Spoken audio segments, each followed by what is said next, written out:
talk about what the role of the United States was in essentially removing the elected leader of Ukraine that Russia was comfortable with and replacing it with a government that was very antagonistic to Russia.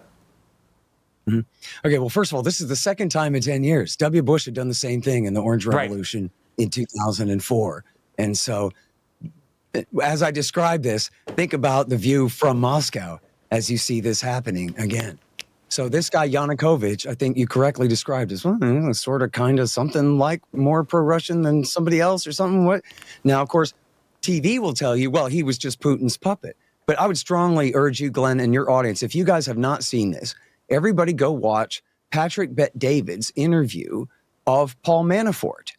Now, Paul Manafort, you remember, was accused of being Donald Trump's handler, his secret spy agent of Vladimir Putin controlling Donald Trump. Well, this is just obviously as ridiculous as all of the Russiagate hoax, but it's even more ridiculous in this case because, as you can see in that interview of Patrick Bet-David, Manafort, if anything, and I'm not saying this is right, but I'm just saying for context, if anything, he was CIA.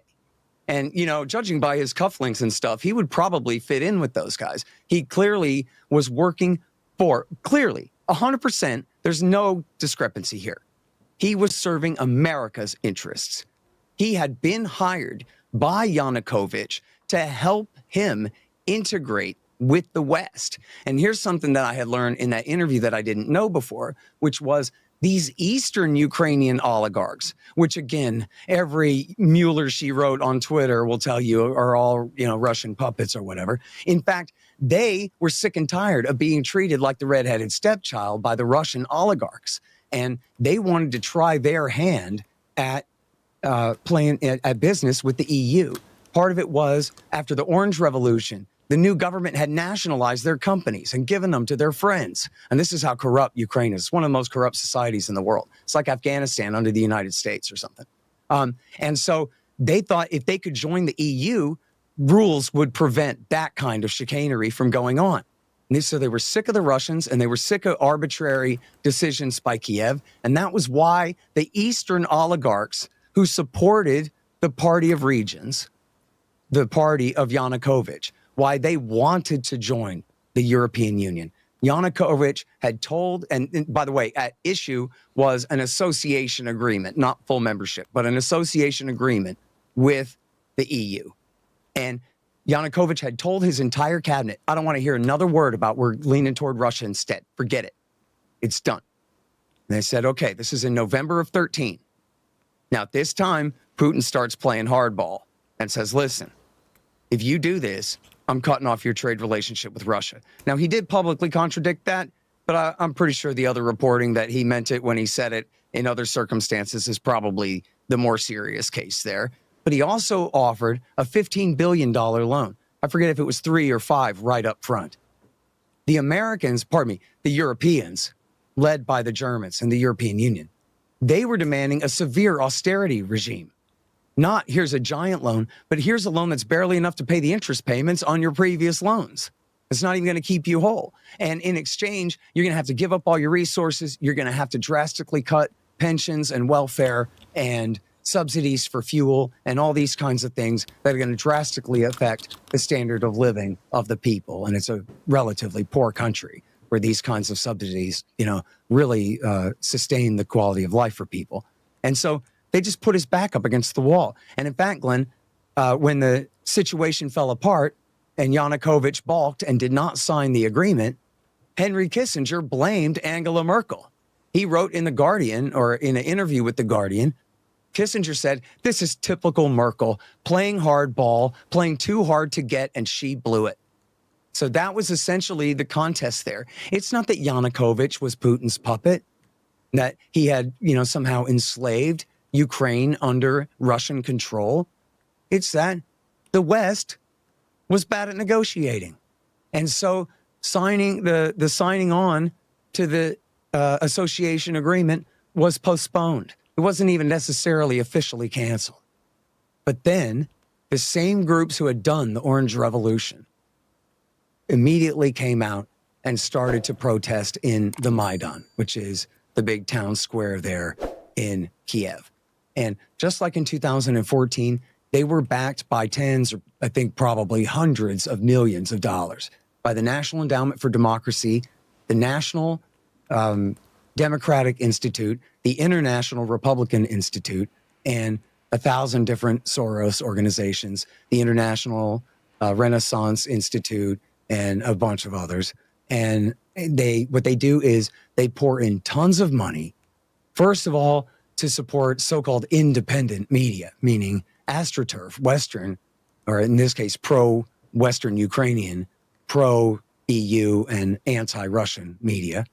And then but they also supply the polystyrene foam boards that are like pretty good at insulating from the cold so that people can sleep on the ground. They bring in blankets. They bring in large screen TVs and the stage equipment and the public address systems and everything they need to hold rock concerts, to play movies, to have a constant stream of entertainment up on the big stage, and food,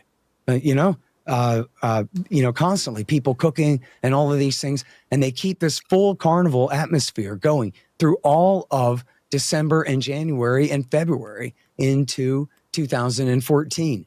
So this is this is one of the major facets of the American and Western intervention there, is that this is not grassroots stuff. This is AstroTurf.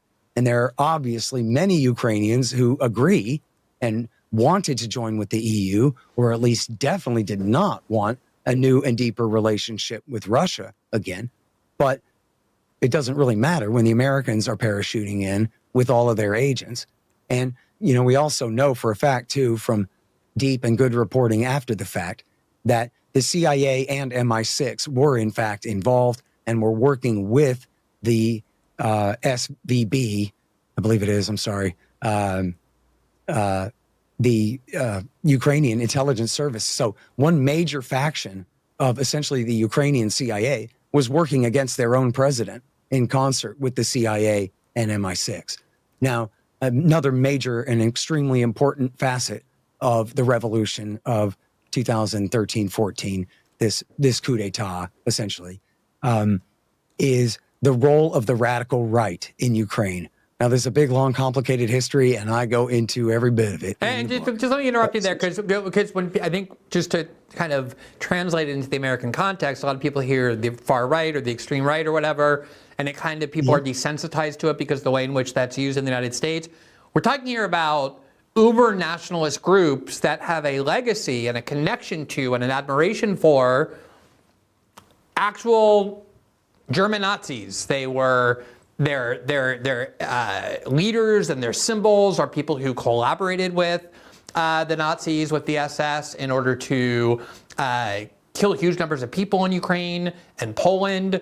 They are groups that the United States itself has sanctioned as neo-Nazi groups, passed laws that said no weapons could go to them. And so I want to just set that context so that when you're saying far right or extreme right, this is the kind of thing we're talking about, not the way that term gets tossed around in the United States for like Donald Trump or, Mitch McConnell or whoever, but or Paul Ryan or whoever it gets applied to. But this is like the real deal Nazis, not the ones that you call because people have the MAGA hat on. What was the nature of the U.S. partnership? And you lay it out really well in your book, but a lot of people are unaware of this, of the partnership of the United States with those elements in Ukraine in order to remove Yanukovych. Mm-hmm. Well, first of all, on the point about how this is not when, American liberals and progressives call anyone on the right a fascist. That is not what's going on here. And in fact, these, as you say, being actual fascists, they show what a damned lie that is when American liberals use that against conservative and populist Republicans. Americans and right-wingers call left-wingers commies unfairly sometimes too. But in Ukraine, they're really communists and Nazis. And a major legacy of that, of course, going back to the Soviet Union and the horrible Holodomor, which was the genocide or somewhat genocide. Approximately 3 to 5 million people starved to death in the early 1930s under Joseph Stalin in Ukraine. And then when and it's a complicated history, but when the Nazis invaded, I think we all kind of grew up hearing about this in sort of general terms, this really was the case in some places in Eastern Europe. When the Nazis came, they were greeted as liberators by many people who thought, oh, good, someone is here to kill the communists for us and free us from the communists. And then in many cases, they were disappointed to find that the Nazis were not better and certainly not interested in their interests. But so Ukraine has a heavy history of this. And these factions are directly, when we talk about 2014 and through today, these factions are directly descended from the Nazi factions that fought with the German Nazis during World War II.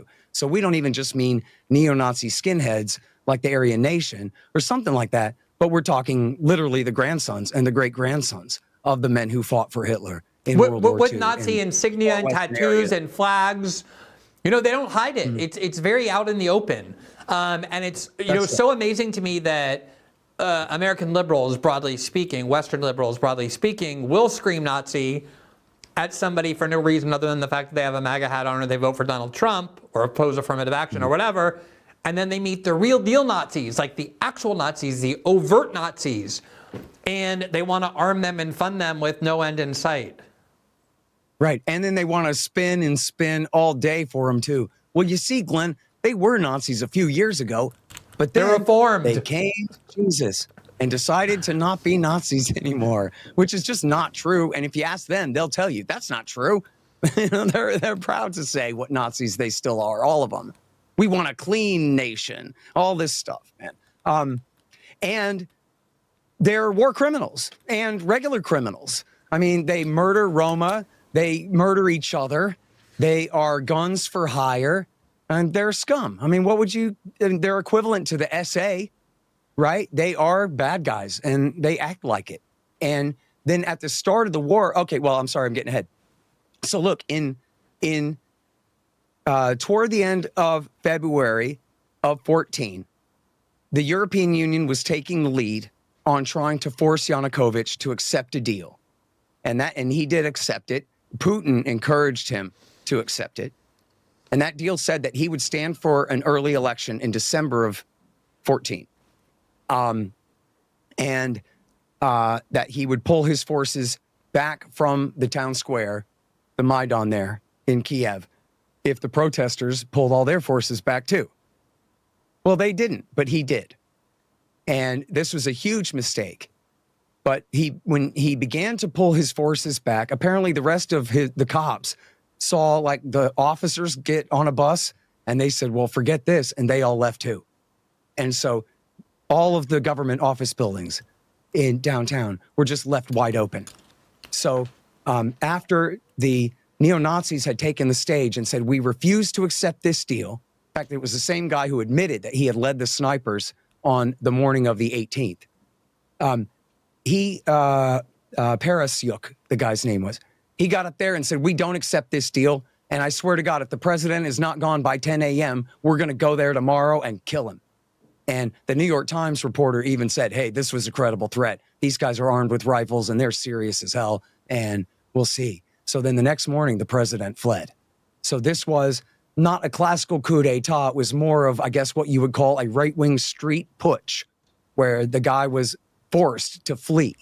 Now, you're familiar with Stratfor, which is the so-called private intelligence firm run by George Friedman from here in Austin, Texas. And, his emails were famously hacked and posted on WikiLeaks years ago.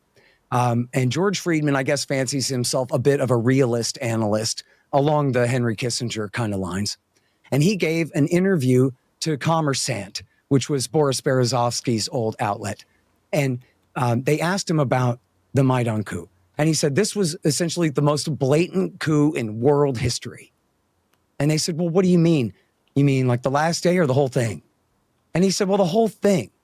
America just poured in millions of dollars to support and what he called all these human rights groups, meaning, all the NGOs who were behind all the dissent. And he said, and the Russians, they just couldn't adapt and catch up in time to see what was happening before it was too late. And so, that was his expert opinion. And in fact, Henry Kissinger gave an interview to Der Spiegel where he was not quite as explicit, but almost. He said, yes, I am blaming the West for creating this situation, meaning forcing the change of government there. And then, as you have noted repeatedly, Mr. Greenwald, I have seen you like to cite, and as well you should, Barack Obama's interview with Commissar Goldberg in The Atlantic, where he explains that essentially Putin moved in Crimea in a desperate reaction against the transition of power that we had brokered, he said. And so what had happened was, as soon as they had completed the coup and the new government had taken power, all of the former presidents signed an open letter demanding that the new government revise or cancel what was called the Kharkiv Pact, which was the agreement that allowed the Russians to keep their naval base at Sevastopol, the city and naval base on Crimea. Now, if you go back to the foundations of the Communist Empire in 1917, it was really 1921, that Vladimir Putin, the other one, Vladimir Lenin, drew the line and included the Donbass region, Zaporozhye and Kherson, inside Ukraine. And that was an attempt to basically have extra Russian control inside Ukraine, which I guess made sense for the time being, but was setting a time bomb for later. Now, it wasn't until 1954 that Nikolai Khrushchev, after Stalin died, Khrushchev he was Ukrainian, and he had just finished putting down the CIA-backed Nazi insurrection in the West in, 58. And so now he was trying to consolidate power, and he needed the Ukrainian Communist Party support to come to power to succeed Stalin. So he, on the 300th anniversary of Ukrainian and Russian alliance, I guess it is, or whatever, joint statehood, he announced the gift of the Crimean Peninsula to Ukraine. Now, at that time, it didn't really matter because everybody was just answerable to the Kremlin anyway. And the Crimean Peninsula was something like 65 or more % ethnic Russian. And so they were treated with a great degree of autonomy by Ukraine anyway. Now, the status quo had held. Ukraine declared independence, including Crimea, in 1991, after the failed commie coup in August of 1991, and firmly ratified it that December when the Soviet Union fell apart. And the status quo had held until Barack Obama and Joe Biden overthrew the government.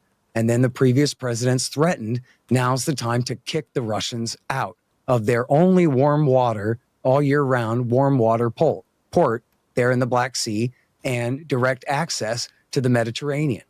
And so this is the hugest issue. John McCain liked to misparaphrase Zbigniew Brzezinski, saying that with Crimea, Russia is a global power. Without it, they're a regional power.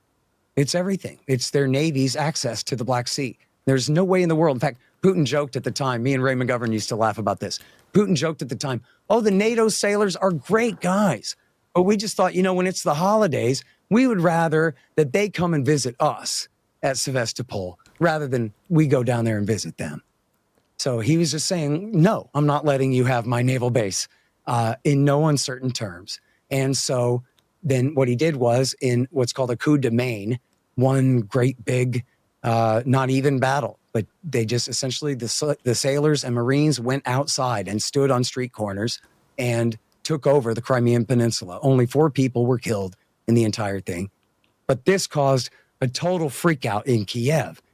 All this was supposed to work. It was supposed to be easy. If you listen to Newland and Pyatt on their intercepted phone call, we got to glue it. We got to stick it. We got to midwife it. We got to make it sail before Putin can react. We're going to get this done, as Gideon Rose said to Stephen Colbert on the old Colbert Report on the Comedy Channel, that we have to do this while Putin is distracted with the Sochi Olympics. And Colbert says, oh, look at the shiny medal, while we just basically take an entire country away from you. And Gideon Rose, this is the editor of Foreign Affairs magazine from the Council on Foreign Relations, says, yeah, that's right, Steve. And basically, that's what we're doing. But the thing is, it's not working, right? Putin does have time to react, Olympics or not. And so now he's taking Crimea. And now when the people in the east of the country say, well, geez, if you guys can overthrow our democratically elected president twice, and you can just occupy government buildings and refuse to accept his governance, well, then we can do the same thing to you. And they started seizing buildings in the East. And people say this was all Russian sock puppetry, but these are the same people who say that everything in the West going on is completely organic when it happens in Kiev or Lviv, right? And there certainly was Russian influence here of some kind, but basically it was locals seizing government buildings in a mirror image of the Maidan movement. And then what did Kiev do? At the urging of Barack Obama and CIA director and Jabhat al-Nusra commander John O'Brennan, they launched a war, the anti-terrorist operation, and called in airstrikes and tanks and heavy weapons and started blowing people to hell. They launched a civil war against the people of their own country at American insistence. And the brand new, at that time, I believe Poroshenko had finally just been sworn in after the temporary government. And he said, the anti-terrorist operation will not last months. It will last days. It will last hours. Well, no, right? Like Operation Decisive Storm in Yemen that lasted for a decade, right? No, they launched a horrible, bloody war, and it didn't work. And the Russians finally did intervene to a certain degree in August of 14 and in February of 15, and really beat the Ukrainian forces very badly. Oh, and this is where the Nazis come back in, is so much of the Ukrainian military was unwilling to participate in this. Many of them defected to the other side. And so when the Ukrainian military wasn't up for the fight, what'd they do? They called in the Nazis, and they sent in what was called the Azov Battalion, which is made up of the Right Sector and C-14 and these other Nazi groups. And they went and committed the initial acts of violence against the protesters in the East, including just cold-blooded murders and war crimes, etc. Thanks for watching this clip from System Update, our live show that airs every Monday through Friday at 7 p.m. Eastern exclusively on Rumble. You can catch the full nightly shows live or view the backlog of episodes for free on our Rumble page. You can also find full episodes the morning after they air across all major podcasting platforms, including Spotify and Apple. All the information you need is linked below. We hope to see you there.